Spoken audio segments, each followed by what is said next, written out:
Ladies and gentlemen, Dr. J.L. Moreno is a psychiatrist and sociologist, internationally known as the founder and creator of a number of crucial disciplines in human relations: group psychotherapy, group dynamics, psychodrama, and sociometry. His books on these subjects have been translated into 20 languages. Although he is widely known as a scientist and therapist, his greatest contribution, which is the fountainhead of all his ideas, is expounded in his first book, The Words of the Father. Dr. Moreno, do you believe that the idea of God is still valid in our times? Yes, I do. It was 50 years ago, before the outbreak of the First World War, that I had 3 dialogues about God.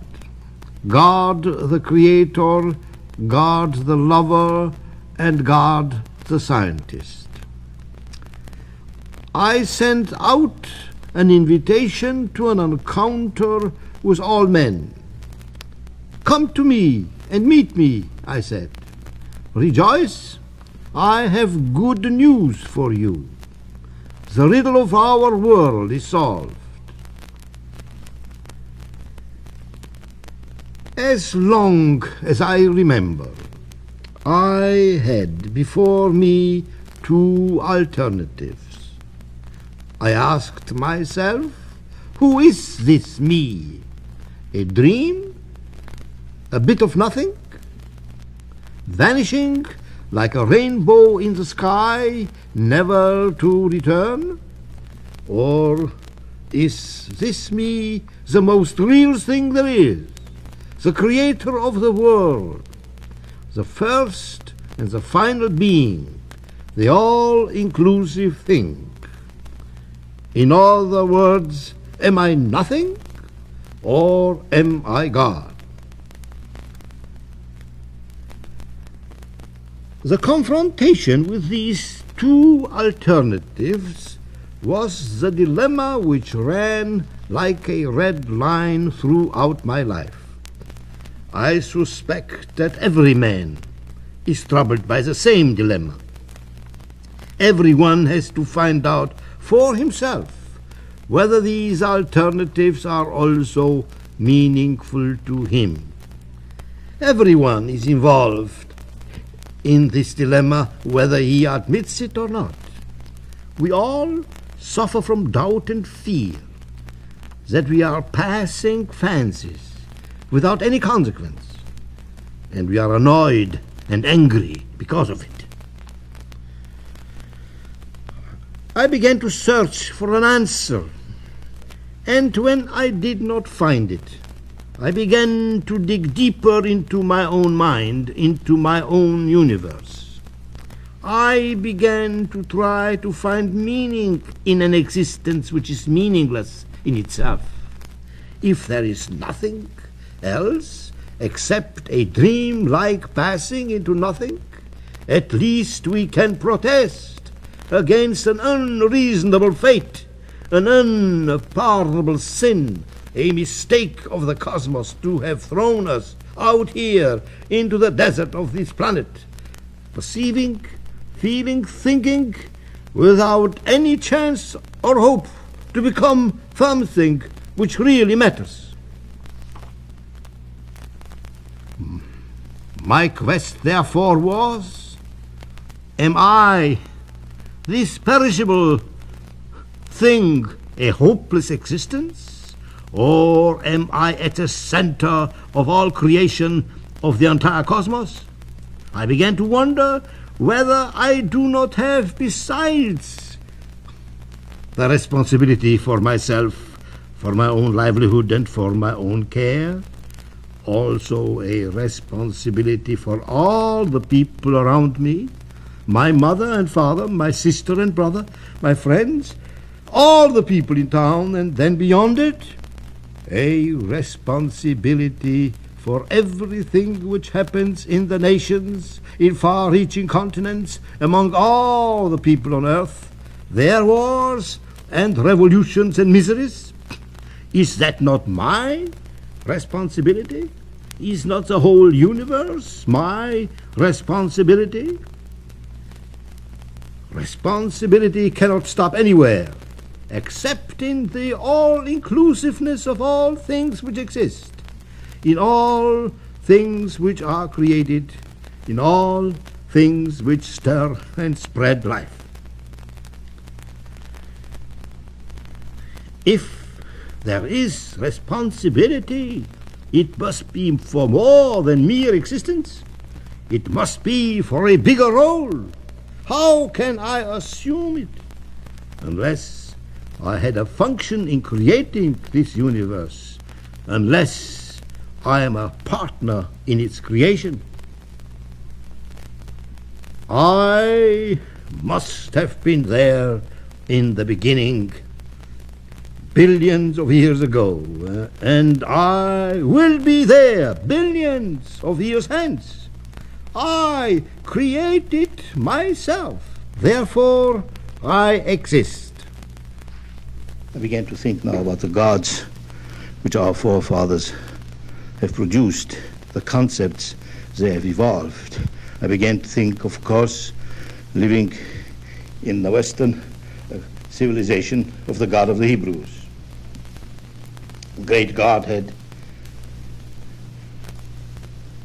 the God who is outside of me, far distant in space, unreachable and unknown, a mystery.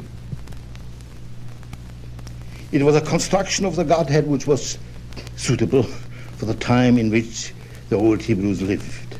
It was a great function which it fulfilled then for them. People were then frightened and dependent upon an enormous, supreme creator whom they could trust and who guided their lives and who gave their life a meaning. It was a God whom they never saw. It was something like a he-God.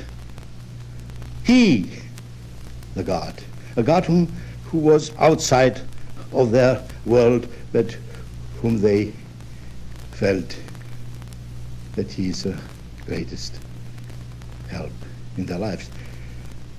And then I began to realize there are other forms of Godheads which in the course of centuries and millennia men brought about, always when there was a great crisis in the development of the world. And then came Christ, and he suddenly made that mysterious, invisible, distant God very close, very personal. He was brought to visibility in the form of a personal appearance of God. He was the thou God. The God was near, not as much a God of power and of enormous wisdom and intelligence, but a God of love and sweetness and closeness. And that was a God which Christ brought into this world. But again, 2,000 years have gone by, and here we find that that very great idea of Christ has not failed, except that the people are not so easily sensitized by this concept. God may never change in a philosophical, universal way, but the concept of God which man creates changes. And the moment has again come to reevaluate and to adjust the concept of the highest supreme being to us, as we are now, to the world in which we live today. The God above the clouds, the God who is reaching into outer spaces and who is invisible, has lost its meaning. The God who is the God of love has been betrayed so many times by men that something new has to be added. A God which doesn't come only through the thou, but who comes from within our own person. through the me. I began then to think of me. I began then to relate myself to the beginning, to the genesis of the Bible, the book, which has been given by us in two forms, as an Old and as a New Testament. In the Old Testament, the God is a he. In the New Testament, he is a thou. But now there is a new God, a new voice of experience, a new communication with God which goes through the I itself, through me, through you, through every me, the millions of me's. Now, of course, for a moment, it sounds as if we are losing ground because we had a single God, and now suddenly, by relating the idea of creativity to all the individuals, we suddenly have millions of gods. We have the problem now how to bring all these millions of gods together into some common denominator. The cosmic God concept came first. Then came the concept of the God of love, which included the cosmic God. And now, in our time, the I God includes both the cosmic God and the God of love. I began then to open the book, the Genesis, and there I read. And I began now to try and to understand how they came to assume that God has created the world at a certain time, so and so many thousands of years ago somewhere, and that he has proceeded in a certain way. And suddenly it became clear to me that what the Bible and what the Genesis say is that our ancestors, being like children, projected the beginning in the past, thinking that the world has been created in the past somewhere, long before they existed. Actually, the universe is continuously becoming, and also God being the result of the millions and millions of forces which fill the cosmos. He is in becoming.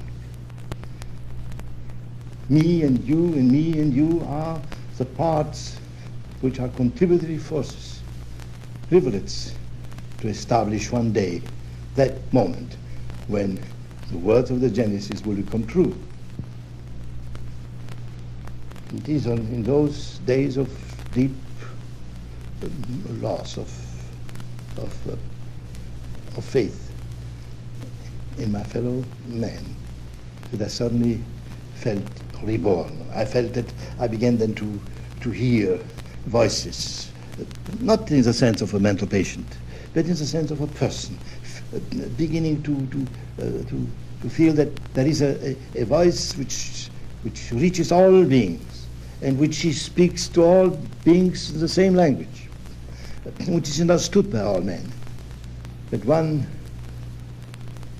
which gives us hope, which gives our life a direction, which gives our cosmos a direction and a meaning. That the universe is not just a jungle and a bundle of wild forces, that it is in basically infinite creativity, and that this infinite creativity which is true on all levels of existence, whether it is now physical or social or biological, whether it is in our galaxy or in other galaxies far removed from us, whether it is in the past or in the present or in the future, that we are all bound together by the principle of all-inclusiveness, and that we all have to assume responsibility for all things. There is no limited partial responsibility. And responsibility makes us automatically also creators of the world. And I began to feel that I am. And I began to feel that I am, and that I am the Father, and that I am responsible. I am responsible for everything which happens. I am responsible for everything which will happen in the future, for everything which happened in the past. And even I am helpless to do anything, to remove the causes or to do anything, that I had now the operational link to the entire world. Everything belongs to me and I belong to everybody. Responsibility is a tie which we share and which brings us into a new cosmos. And responsibility for the future of the world. A responsibility which does not always look back, but looks forward.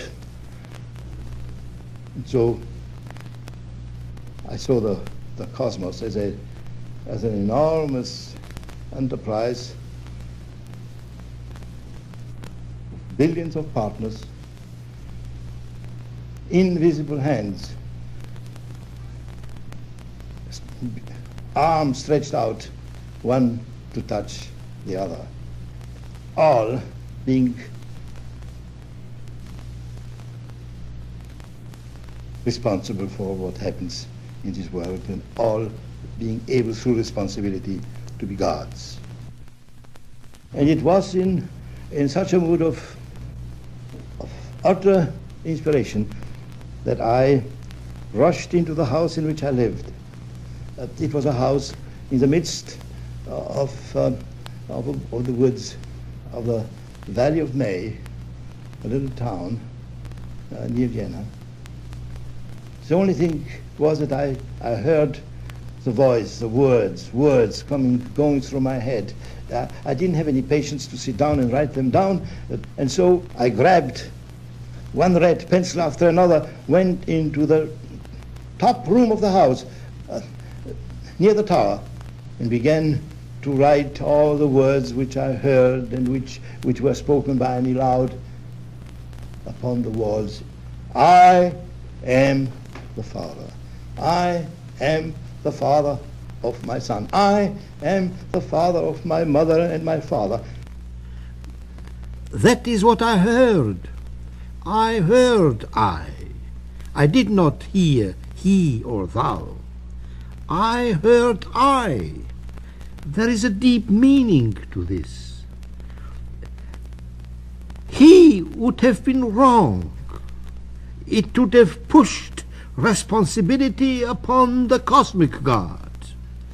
Thou would have been wrong. It would have pushed responsibility upon Christ. It's my responsibility.